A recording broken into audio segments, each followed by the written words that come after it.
পক্ষে কিয়ামতের দিন আমরা সাক্ষী হিসাবে দাঁড়াবো। আমরা যখন সাক্ষী হিসাবে দাঁড়াবো তো আমাদেরকে আল্লাহ মাঠে দাঁড় করাবে না, আল্লাহর পাশে স্টেজে দাঁড় করাবে। কিন্তু সত্য তো এটা, হিসাব কিতাব তো হবে, ঠিক না? কি হবে না? হ্যাঁ, তা আমাদের নবীজি জিজ্ঞাসা করবে, আল্লাহ হিসাব কিতাব কিভাবে নিবেন? আল্লাহ বলে, সবাইটা যেরকম নিব এরকমই নিব।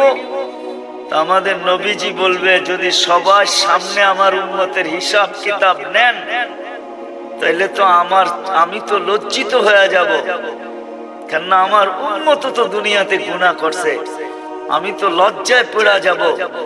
তা আল্লাহ জিজ্ঞাসা করবে, তাইলে কিভাবে নিব?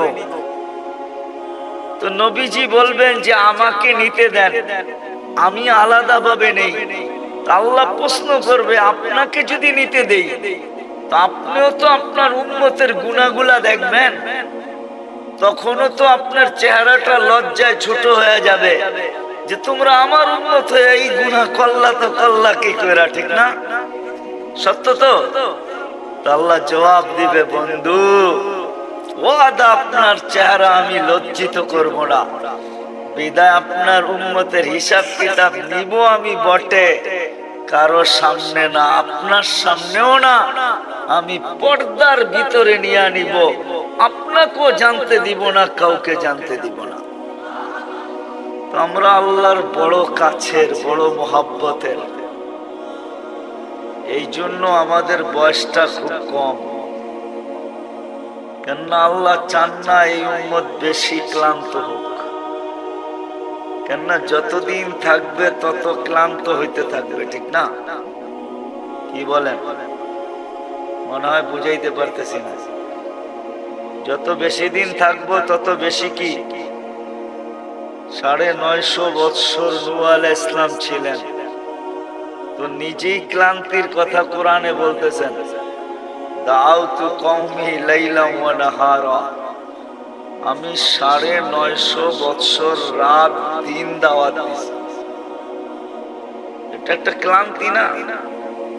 না পরিশ্রম? না, বিশাল পরিশ্রম। 950 বৎসর টানা রাত দিন। আমাদেরকে আল্লাহ বেশি বয়স দেন না এই জন্য যে আল্লাহ চান না আমরা বেশি পরিশ্রম করি, এই জন্য বয়স কমায় দিছেন। আমার মনে হয় আরো কম দিতে চাইছেন, কিন্তু ভাবছেন আবার এত কম দিলে কেউ আঙ্গুল উঠায় কিনা, এই জন্য 60-70 বৎসর দিছেন, বেশি দেন নাই। কোন উম্মত কতদিন থাকবে দুনিয়াতে এটা কোন নবী রসুল বলা যায় না, কিন্তু আমাদের নবীজি আইসেই বলছে তোমাদের পরিশ্রম বেশি দিন করতে হবে না।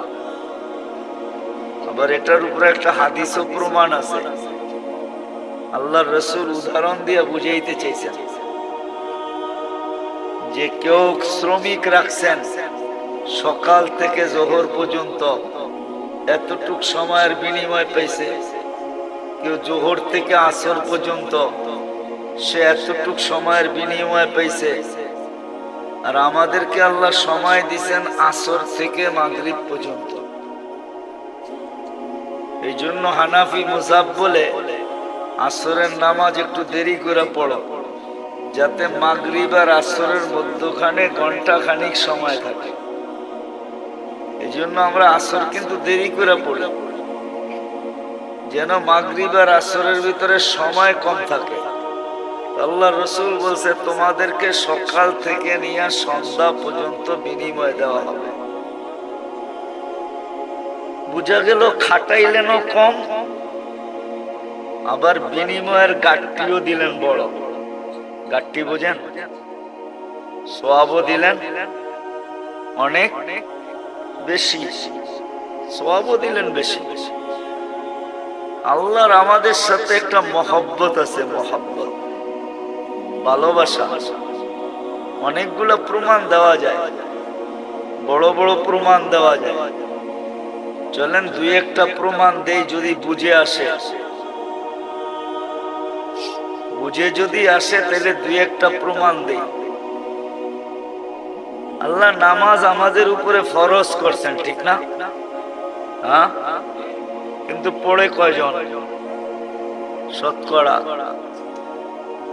কয়জন পড়ে? আরে বলেন না, কয়জন? কয়জন? 5 ওয়াক্ত নামাজ শতকরা কয়জন পড়ে? হ্যাঁ,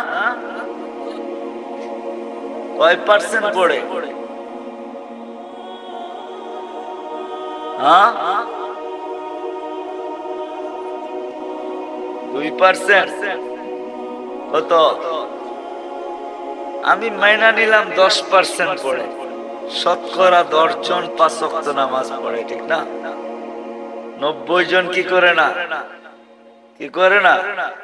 পড়ে না। তাহলে এদের ফরজের ঘাটতি হইল না? হইল না?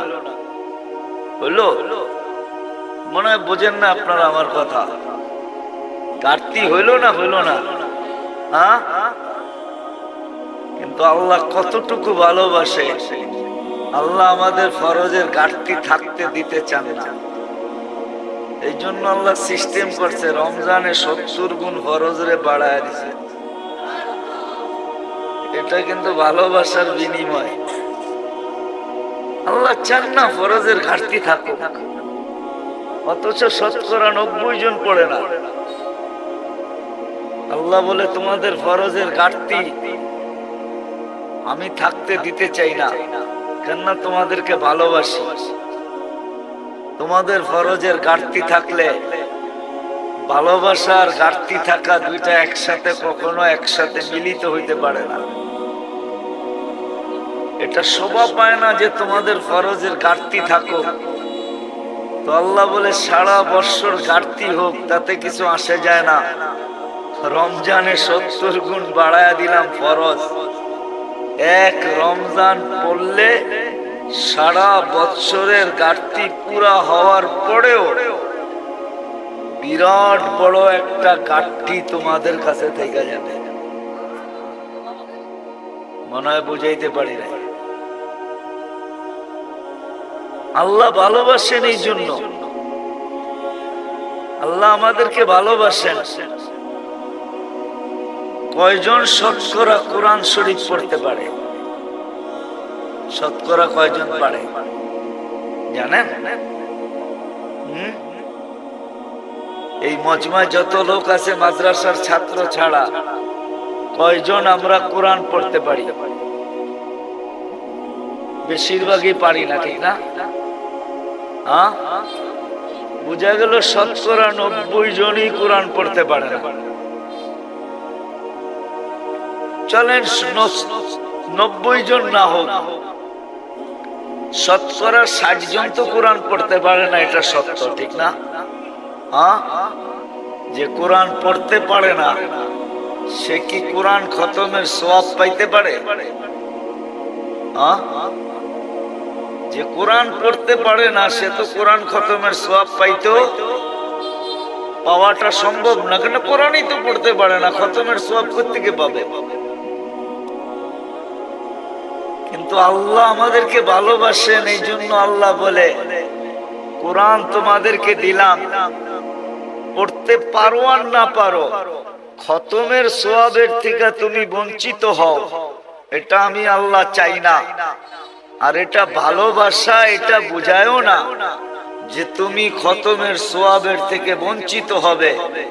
বিদায় আল্লাহ সূরা ইখলাস দিবেন যে একবার পড়বা 10 পারা, দুইবার পড়বা 20 পারা, তিনবার পড়বা, খতমের সওয়াব মিললো না? মিললো না? হ্যাঁ, মিলছে? সত্য তো? হ্যাঁ, পাক্কা? হ্যাঁ, এটা আল্লাহ ভালোবাসেন, এই জন্য আল্লাহ সূরা ইখলাস দিবেন। ইখলাস দিবেন, সূরা ইখলাস দিবেন।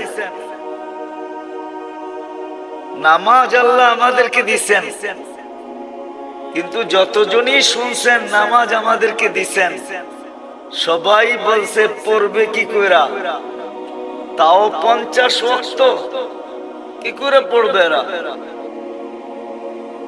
তো মুসা আলাইহিস সালাম আমাদের নবীজিকে বইলা কয়া কমাইতে বলছেন, কমায়া নিয়ে আসেন। তা আমাদের নবীজির কথা বুঝে আসছে, উনি যা কমাইতে কমাইতে 5-এ নিয়ে আসছেন।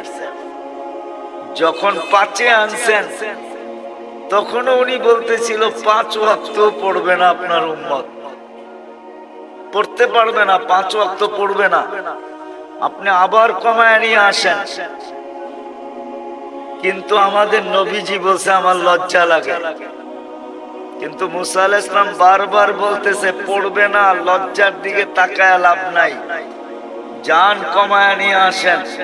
আপনার উম্মত 5 ওয়াক্ত পড়তে পারবে না, আমি তো 2 ওয়াক্ত পড়াইতে পারি নাই, আপনার উম্মত 5 ওয়াক্ত পড়বে কি করে, কমায় নিয়ে আসেন।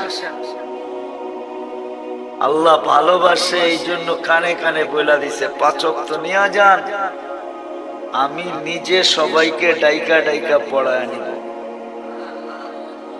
এই জন্যই কিন্তু আল্লাহ ডাইকা ডাইকা পড়ায় আমাদেরকে, যদিও আমরা পড়ি না। যা হোক, যেটা বুঝাইতেছিলাম, কথা কিন্তু লম্বা হবে না, শর্টই হবে, অল্প কথা হবে, অল্প। আমাদের জীবনটা অতি ছোট, অতি। তুলনা দেখাইলাম আমি, 950 বৎসরের সামনে 60-70 বৎসর, এটা অতি